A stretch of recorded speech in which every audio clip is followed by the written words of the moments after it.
Bismillahirrahmanirrahim. Assalamualaikum warahmatullahi wabarakatuh. Alhamdulillahi rabbil alamin. Allahumma fassalli wa sallim ala sayyidina wa nabiyyina wa maulana Muhammadin wa ala alihi wa ashabihi wa azwajihi wa dhurriyyatihi wa man tabi'ahum bi ihsanin ila yaumiddin, amma ba'du.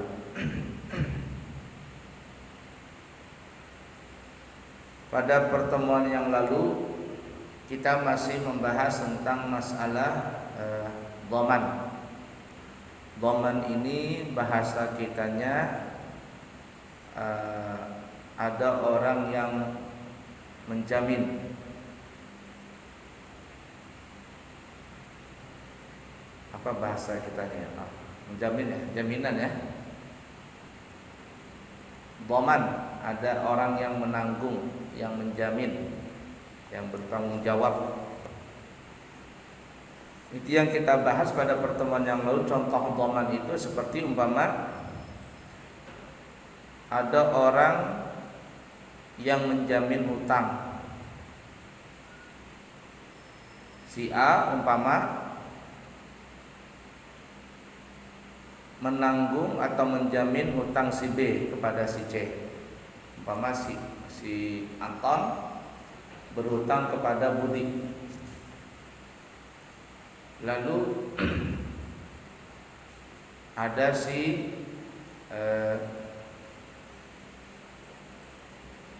Jeffrey. Kata Jeffrey, wahai Budi, si Anton ini aku yang menjamin hutangnya. Kalau seandainya dia tidak bisa bayar dalam tempo yang ditentukan, kata si Jeffrey, aku yang menjamin hutangnya. Artinya kalau ada apa-apa aku yang jamin. Nah, itu ada juga dhaman itu menjamin untuk mengembalikan barang pinjaman.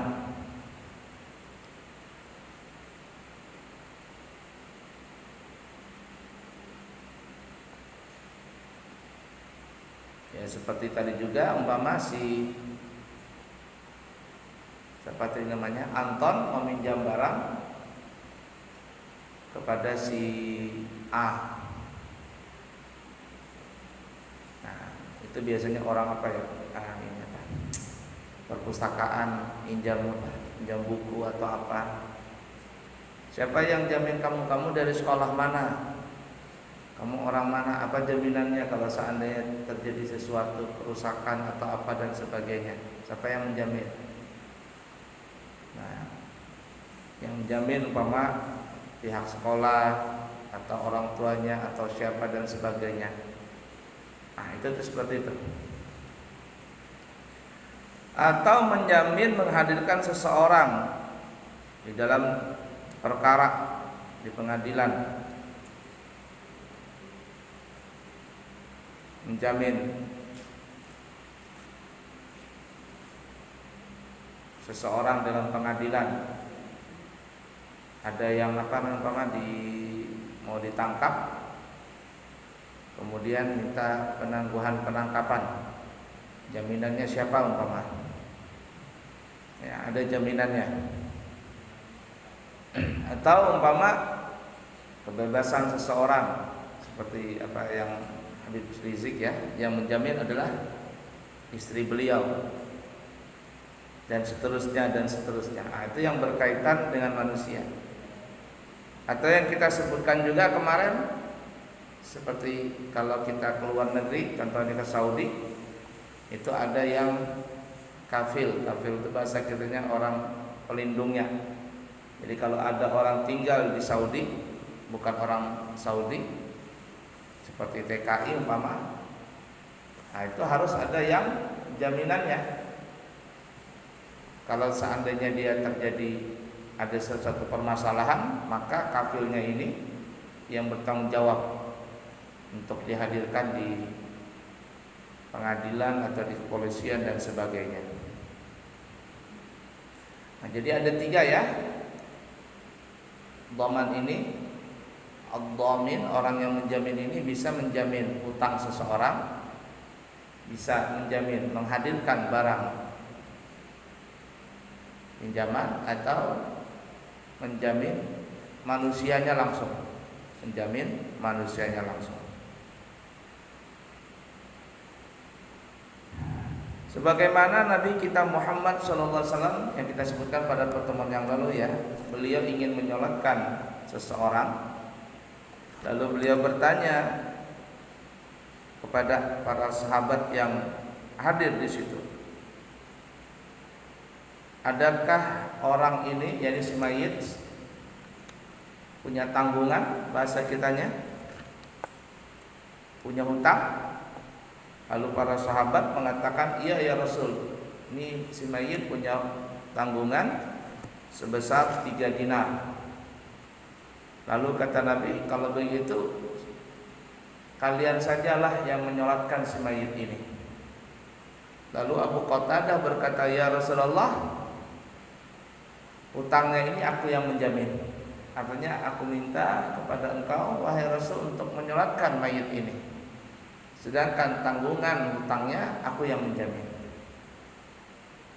Setelah itu Rasul pun mensolatkan si mayit tadi. Nah, itu yang kita contohkan kemarin ya. Kalau ada orang meninggal dunia, biasanya ahli warisnya itu berkata kepada para jamaah, meminta maaf kalau seandainya si mayit ini pernah melakukan kesalahan di dunia dan sebagainya dan seterusnya. Dan apabila ada berkaitan dengan hutang piutang dan sebagainya, silakan mendatangi ahli waris untuk diselesaikan secara kekeluargaan. Jadi ahli waris yang menjamin. Tentu ahli waris ini nanti akan menerima keluhan orang yang datang kepada mereka dengan alat bukti, entah itu surat dan sebagainya dan seterusnya dan seterusnya. Itu bahasa kitanya, bahasa fikihnya disebut dhaman, jaminan.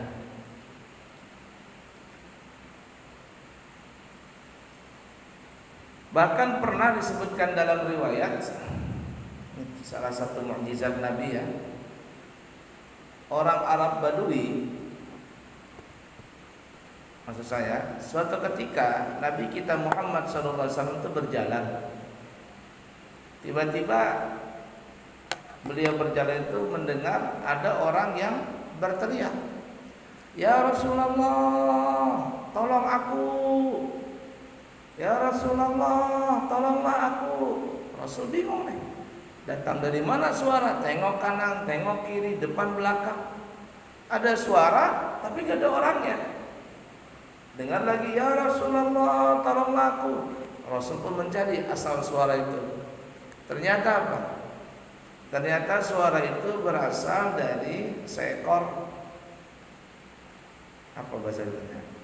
Kijang ya, kancil atau kijang begitu sejenisnya. Hah? Kata Rasul, kijang. Lalu kijang ini, ya Rasul, tolong aku ya Rasul. Kenapa? Kata Rasul, nih aku kena jerat, kena jebakan. Kata Rasul, ini jebakan, pasti ada yang punya. Kalau aku melepaskan engkau dari jebakan ini, maka kalau ada yang punya jebakan datang, dia akan menanyakan, kenapa saya punya buruan dilepaskan? Engkau ini kan boleh dimakan. Memang boleh dimakan kan ya? Jangan mentang-mentang kita punya ilmu kasyaf begitu, ada kambing begitu, kambing kurban tuh, tolong aku mau lepas dulu. Kita mendengar suaranya, lalu kita lepaskan. Yang punya kambing datang, kenapa dilepaskan? Itu dia punya bicara sama aku. Mana bisa diterima? Yang punya kambing itu akan minta ganti rugi. Ucapan kambing itu nggak bisa diterima. Siapa tahu kan punya ilmu kasyaf begitu ya, bisa mendengar seperti halnya Nabi Sulaiman berbicara dengan binatang. Jadi Nabi Muhammad sallallahu alaihi wasallam ini mendengar si kijang ini atau si kancil ini meminta tolong. Kata Rasul, kalau aku melepaskan kau, kemudian yang punya jebakan ini datang, lalu gimana aku ini? Kata Rasul. Ya Rasul, saya punya anak kecil ya Rasulullah, belum disusui lagi bahasa kitanya, belum dikelonin lagi ya Rasul. Begini aja ya Rasul, kalau ada yang punya jebakan ini datang, tolonglah engkau menjamin diriku. Aku mau pulang sebentar, mau nyusuin anak bahasa kitanya ya. Mau berpisah dengan anak, perpisahan terakhir. Nanti aku kembali, janji ya Rasul, aku akan kembali. Tolong engkau jadi jaminanku. Rasul pun mencari siapa yang punya jebakan ini. Ternyata ada seseorang yang punya jebakan, orang Arab Badui. Kata Rasul, ya fulan, apakah engkau yang punya jebakan ini? Kata orang ini, iya ya Rasul, aku yang punya. Begini nih, kata Rasul, nih si kancil ini minta tolong dilepaskan sebentar. Dia mau pulang, mau ketemu anaknya, mau nyusuin sebentar, mau perpisahan terakhir. Nanti dia datang kembali ke sini.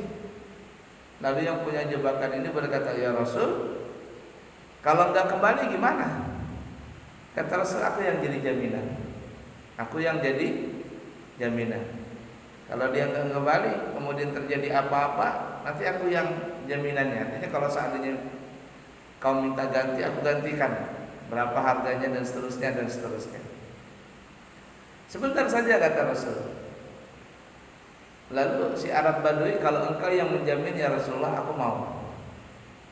Aku mau. Maka dilepaskanlah si kancil tadi, si kijang tadi. Lari dia. Rasul dengan orang Badui ini nungguin begitu. Nah kata orang Badui, ya Rasul, dipungulinya kita nih. Si kancil itu kan cerdik dia. Kalau film kartun yang Malaysia itu pada zaman dahulu kan si kancil itu kancil yang cerdik. Dan kembali kata orang Arab Badui. Nah kata orang Badui, ya Rasul, kita dipungulinya nggak kembali nih. Kata Rasul, tunggu sebentar. Tunggu sebentar. Tidak lama kemudian kancil pun kembali. Datang dia bilang, ya Rasulullah, aku telah kembali. Terima kasih engkau telah menjamin diriku.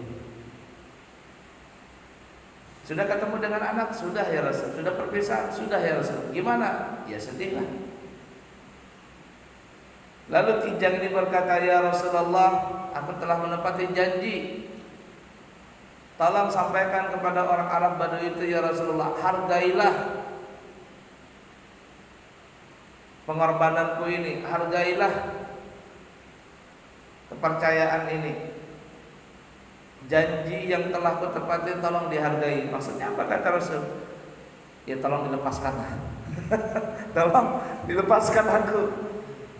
Kata Rasul, tunggu dulu, aku tanya dulu semua orang Arab Badui. Gimana ya fulan? Ini kijang ini minta dilepaskan, dia kan telah menepati janji. Hargailah dia. Lalu orang Arab Badui ini berkata, ya Rasulullah, untuk dirimu dan karena mula, kulepaskanlah si kijang ini. Maka kijang itu pun dengan senang hati dia lepas sambil dia loncat-loncat gitu ya. Kaki kan loncat-loncat. Lalu dia bilang, asyhadu an la ilaha illallah wa asyhadu anna Muhammadan Rasulullah. Arab Badui mendengar itu kijang tadi loncat-loncat sambil dia mengucapkan itu. Asyhadu an la ilaha illallah wa asyhadu anna Muhammadan Rasulullah. Aku bersaksi tiada Tuhan selain Allah dan aku bersaksi Nabi Muhammad utusan Allah. Loncat-loncatnya. Sampai segitunya Rasul bisa menjamin binatang-binatang tadi. Sallallahu alaihi wasallam. Itu dhaman ya bahasanya, jaminan.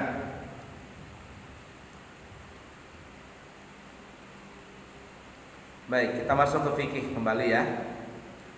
Rukun dhaman. Yang pertama ada yang menjamin, dhamin, ada yang menjamin. Disyaratkan orang yang menjamin ini adalah balik. Kalau dia belum balik tidak boleh. Kemudian berakal, kalau dia gila atau masih kecil tidak bisa. Tidak dicegah membelanjakan hartanya, bukan dicegah membelanjakan hartanya, apa bahasa kita? Bukan orang yang tersita hartanya. Kalau orang yang disita hartanya kan tidak bisa menjamin. Saya yang jamin Pak, kamu apa? Kamu punya apa? Saya punya harta Pak, punya ini, punya itu. Tapi hartamu disita nih sama KPK. Bagaimana kamu bisa menjamin orang? Nah, bahasa kita itu bukan mahjur, bukan orang yang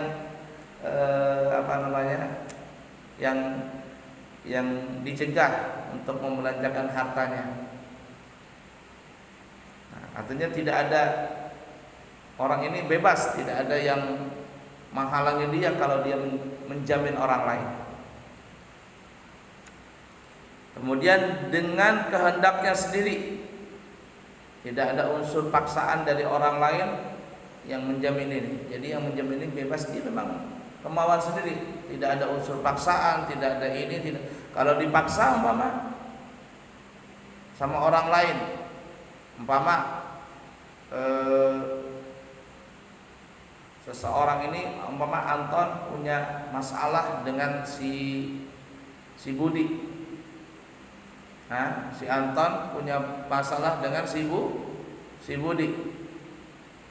Lalu datanglah si Jeffrey. Kata Jeffrey, wahai Budi, aku yang menjamin urusan si Anton ini. Tapi si Jeffrey ini yang menjamin Anton, dia ditekan sama orang lain. Jeffrey, kamu jamin tuh si Anton itu. Kalau kau tidak jamin dia, jabatanmu, kau punya usaha, kau punya ini dan sebagainya, akan kuhancurkan, akan kupersulit semua urusanmu. Nah, si Jeffrey ini yang menjamin si Anton tertekan dia karena ada yang menekan tadi. Paksa mau gak mau menjadi jaminan si Anton tadi. Ini tidak sah seperti itu. Jadi orang yang menjamin itu harus bebas dari intervensi dari orang lain.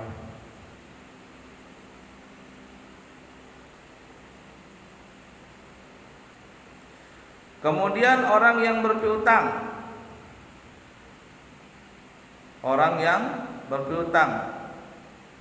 syaratnya ia diketahui oleh yang menjamin. Kemudian orang yang berutang, kalau yang berutang artinya orang yang ngasih utang ya. Kalau dia berkaitan dengan uang, berarti si Budi. Kemudian orang yang berhutang, berarti si Anton yang berhutang tadi. Jadi ada pihak A yang menghutangi, ada pihak B yang berhutang, ada pihak C yang menjamin. Kemudian yang keempat, utang. Artinya ada barang yang dipermasalahkan ini. Syaratnya itu adalah yang diutang, maksudnya ada berupa barang, ada berupa orang yang kita sebutkan tadi, atau berupa uang.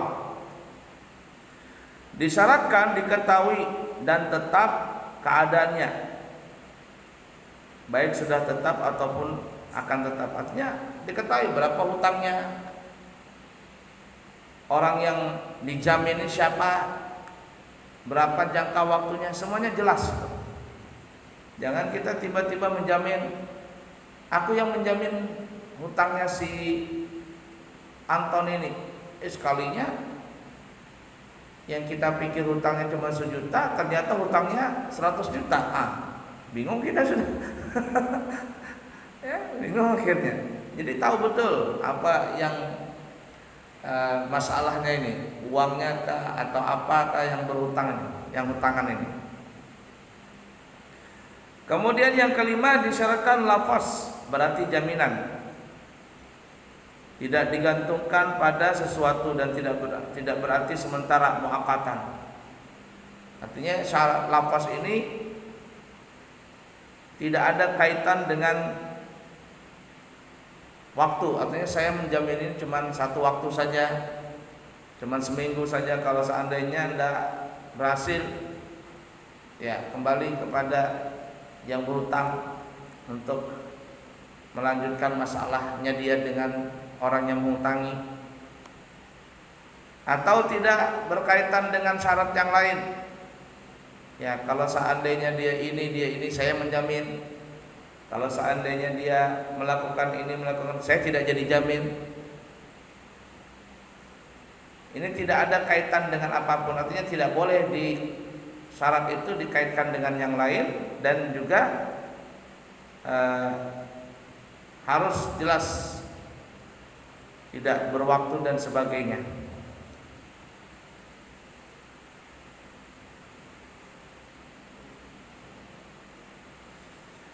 Nah, jadi contoh daripada lafaz untuk menjamin seseorang atau menjamin hutang, contohnya umpama aku menjamin hutangnya fulan. Aku menjamin hutangnya fulan kepada si Anu. Ya, seperti kita contohkan tadi, si Jeffrey menjamin hutangnya Anton kepada si Budi. Atau saya bertanggung jawab untuk menghadirkan orang itu, saya yang jadi jaminan. Kalau terjadi apa-apa, saya yang menjadi jaminan. Artinya silakan tangkap saya.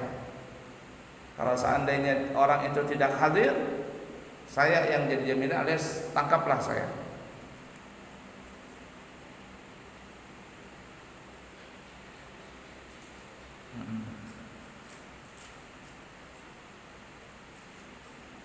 Baiklah ya. Nah, kalau seandainya sudah terjadi lafaz tadi dan sudah diketahui dan semuanya sudah sempurna, maka yang berpiutang berhak menagih kepada yang menjamin atau kepada yang berutang. Jadi kalau kita bicara utang piutang, maka orang yang telah menghutangi, alias umpama tadi contohnya Budi yang menghutangi kepada si Anton, sampai waktu penagihan, maka si Budi boleh menagih hutang itu kepada si Anton, atau dia boleh menagih kepada si Jeffrey. Nah, seperti itu. Kemudian apabila utang itu dibayar oleh yang menjaminnya, alias si Jeffrey membayar hutangnya si Anton kepada si Budi,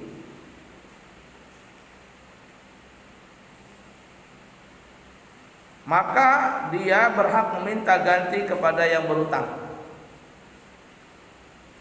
Ya. Asal dia mendapat izin dari yang berutang suatu akad dan sewaktu membayarnya. Jadi nanti si Jeffrey, setelah dia membayarkan hutangnya si Anton tadi kepada si Budi, maka si Jeffrey ini nanti menagih hutang tadi kepada si Anton, atau si Jeffrey ini membebaskan hutangnya si Anton kepada Budi. Nah, jadi umpama sampailah waktu Budi menagih, dia boleh menagih kepada si Anton, hutangmu sudah sampai waktunya, kamu bayar. Ternyata Anton tidak bisa bayar, saya tidak bisa bayar. Lalu si Budi menghubungi si Jeffrey, si Anton ini tidak bisa bayar, dan engkau yang jadi jaminan membayarkan hutangnya. Oh, kata Jeffrey, baik, saya yang bayar. Dibayarkanlah oleh si Jeffrey tadi. Nah, setelah dibayar, maka urusan Anton dengan Budi selesai. Sekarang urusannya adalah si Jeffrey dengan si Anton. Jadi kalau si Anton si Jeffrey ini ingin meminta kembali uang, dia bukan kepada si Budi, tapi dia minta kepada Jeffrey. Jeffrey, kau punya hutang kepada si Budi, dan hutangmu itu sudah kubayarkan. Sekarang aku yang menagih kepada dirimu. Maka si Anton pun dia membayarkan uang yang diserahkan si Jeffrey kepada si Budi itu. Ya, jadi dia bayar hutangnya kepada si Jeffrey. Atau kata Jeffrey, ya sudahlah, saya bebaskan hutangmu Anton. Ya, ini aku yang menjamin hutangmu, aku bayarkan hutangmu kepada si Budi dan aku bebaskan hutangmu. Nah, selesai urusan antara si Jeffrey dengan si Anton.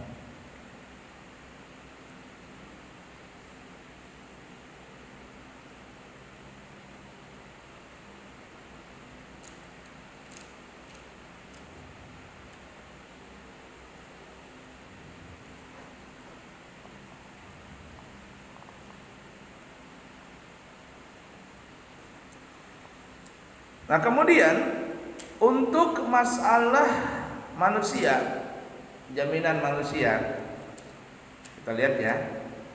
Ini ada perinciannya. Ada sedikit ada perinciannya.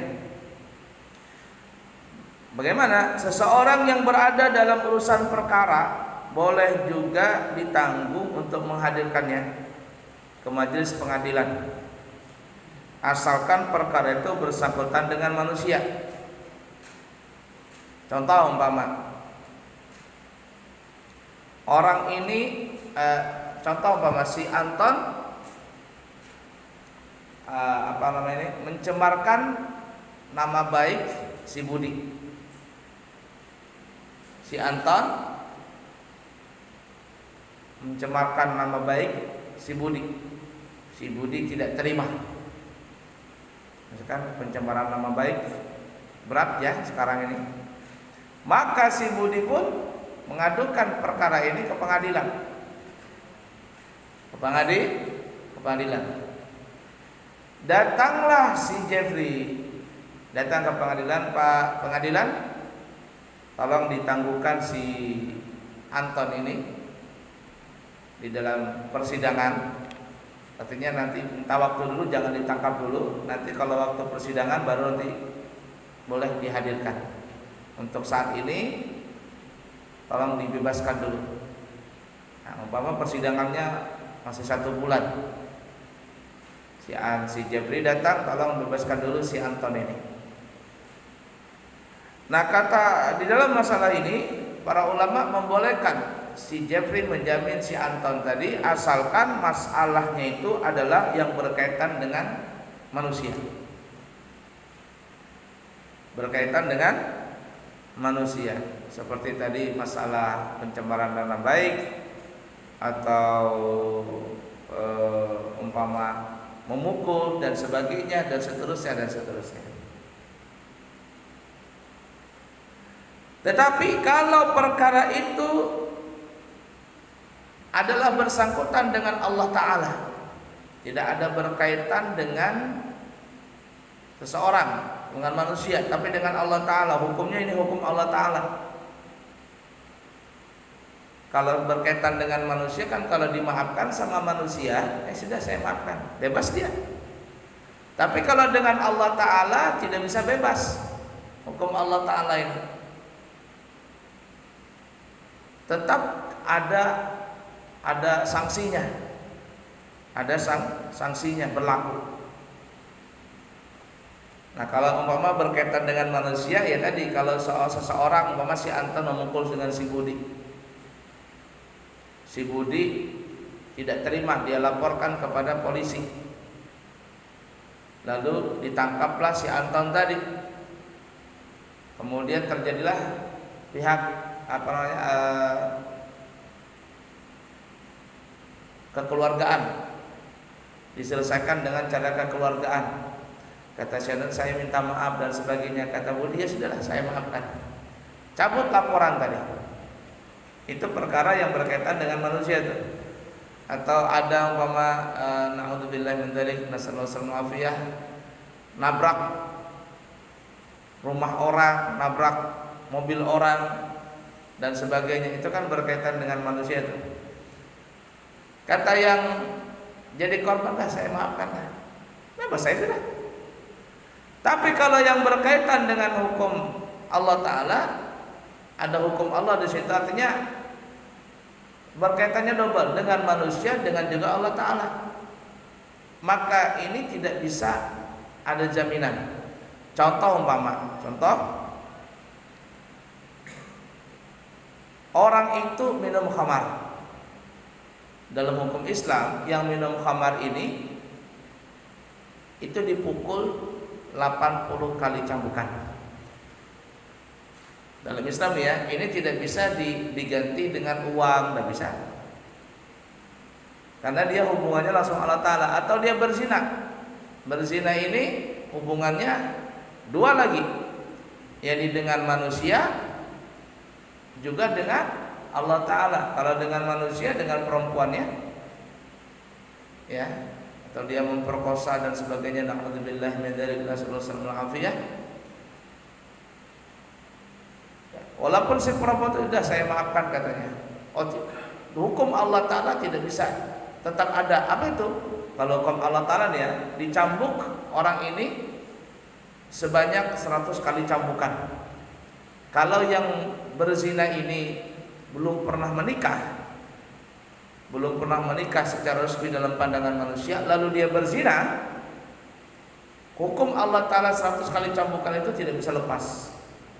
Jadi, kalau terdapat saksi 4 orang laki-laki yang memenuhi syarat, maka ditegakkanlah hukum cambuk tadi, jilid itu 100 kali cambukan. Kalau seandainya seseorang yang berzina ini sebelumnya dia pernah menikah secara resmi, dia pernah menikah, baik dia masih dalam status pernikahan resmi dengan pasangannya, atau sudah bercerai, baik cerai hidup ataupun cerai mati. Istilah kita zaman sekarangnya berselingkuh. Kalau dia masih punya pasangan disebut perselingkuhan. Lalu dia melakukan perselingkuhan tadi di dalam Islam, apabila terbukti melakukan perselingkuhan tadi dan ada 4 saksi orang laki-laki, makanya perzinahan ini repot ya, karena ada 4 saksi. Kalau cuma 3 saksi saja tidak bisa diterima. 4 saksi, dan 4 saksi ini laki-laki semua, dan mereka ngelihat bahwa si laki-laki ini telah melakukan perzinahan, yakni ibarat kata jari telah masuk ke cincin, ngelihat tuh, oh sudah masuk, selesai. Tapi kalau cuma cumbu-cumbuan dan sebagainya, ini tidak bisa dilakukan hukum zina. Paling-paling hukum ta'zir saja, ya paling-paling ditangkap, dipenjara dan sebagainya. Tapi tidak bisa dicambuk 100 kali atau dirajam kalau dia sudah pernah menikah, yang kita sebutkan tadi selingkuh. Nah, jadi hati-hati ya, kalau kita sudah pernah menikah ini lalu melakukan perzinahan, naudzubillahi min dzalik, nasallallahu alaihi. Apabila ada 4 saksi laki-laki mengadukan di pengadilan, ini kalau kita bicara hukum Islam ya, maka diterima persaksiannya yang 4 orang ini oleh si hakim. Orang yang berzina ini hukumannya adalah dirajam. Dirajam itu dilempari pakai batu sampai mati. Orang yang berzina ini, yang berselingkuh ini, dimasukkan badannya, separuh badan ke dalam tanah. Jadi sampai ke dada sini masuk. Kemudian dilempari pakai batu. Batunya tidak boleh gede banget, tidak boleh kecil banget, ukurannya segenggam saja. Kalau bisa menggenggam pakai tangan, lempar. Dan itu dilempar sampai mati orang tadi.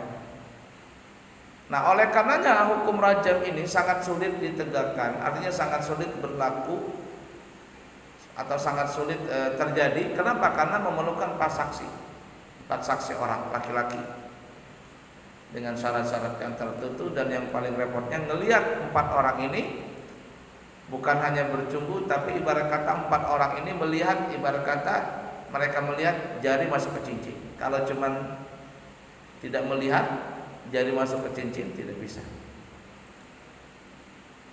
Itu tuh beratnya di persidangan. Makanya sangat jarang terjadi hukum rajam sampai mati ini. Hukum rajam sampai mati. Tapi kalau mencuri, potong tangan dan sebagainya, itu terlaksana. Nah, ini berkaitan dengan Allah Ta'ala. Hukum tadi, kalau kita bicara hukum Islam ya, bukan hukum di pemerintah. Kalau hukum pemerintah kita, dia ketahuan sudah berzina, berselingkuh, ada videonya lagi, bebas saja. Paling di penjara sekian sudah selesai sudah. Apalagi sampai bikin video, naudzubillah min dzalik, bikin video disebarkannya sendiri dan sebagainya. Ya, menjadi artis panas begitu. Lenggang aja yang melakukan tadi. Nah, kalau yang berkaitan dengan hukum Allah Ta'ala, maka tidak bisa dijamin.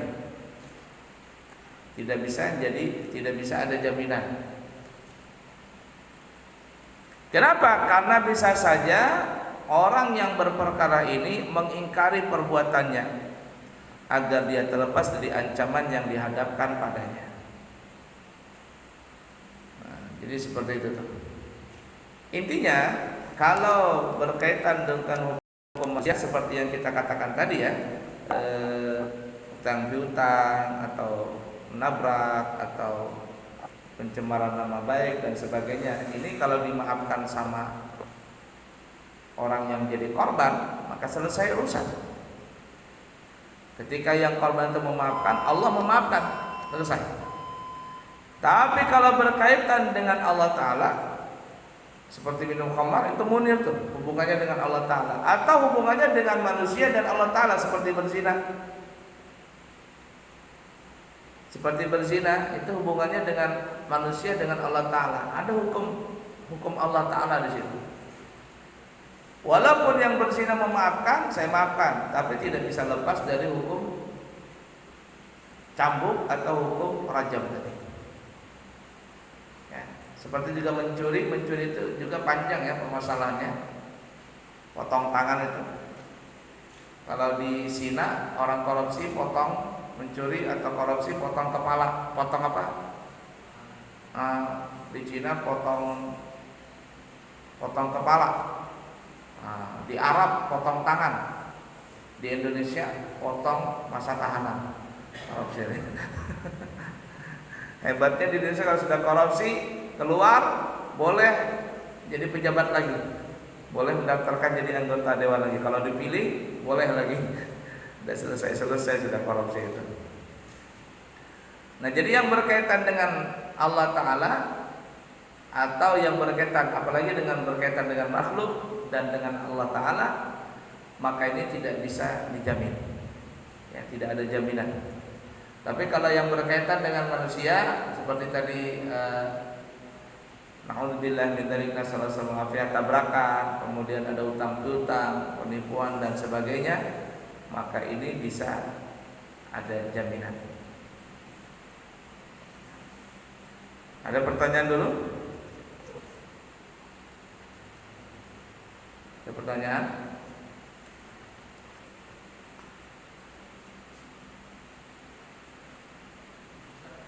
Ya.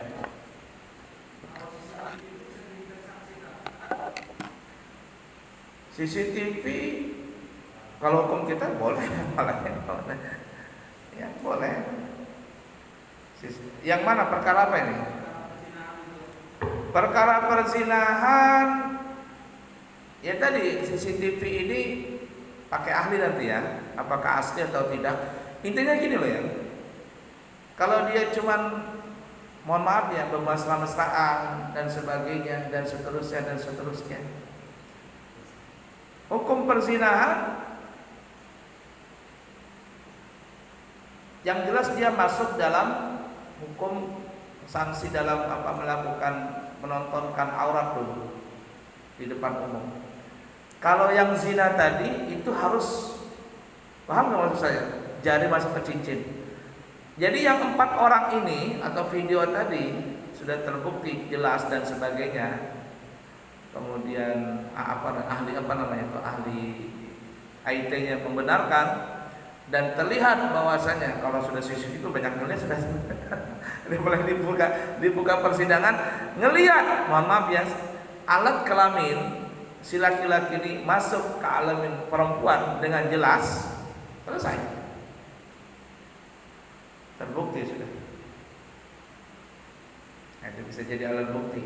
Tapi kalau dia cuma bercumbu, berpelukan dan sebagainya, apalagi dia cuma mohon maaf pakai celana cuma mohon maaf ya, cuma telanjang dada, tidak telanjang yang di bawah, ya, maka ini hukumnya tidak bisa kena hukum, kalau bicara Islam ya, tidak bisa kena hukum rajam atau hukum cambuk tadi. Tapi nanti itu bisa hukum takzir, bisa dipenjara dan sebagainya. Nah, tapi kalau di Indonesia kan tidak berlaku hukum cambuk ini, tidak berlaku hukum rajam, tidak berlaku, cuma hukum penjara saja. Kalau seandainya ada kasus perselingkuhan, ada videonya di kamar, ada videonya mereka bercumbu, tapi tidak jelas, artinya tidak kelihatan ibarat kata jari masuk ke cincin tadi. Cuman mohon maaf, telanjang dada saja dan sebagainya, akan masuk pengadilan kita kan. Karena apabila pasangan yang resmi tadi melaporkan pasangan yang berzina atau yang berzina tadi ke polisi, akan masuk penjara. Nah, seperti itu. Dah ya. Ada lagi? Selanjutnya nanti kita bicara hukum masalah al-hajru. Al-hajru ini bahasa kita apa ya?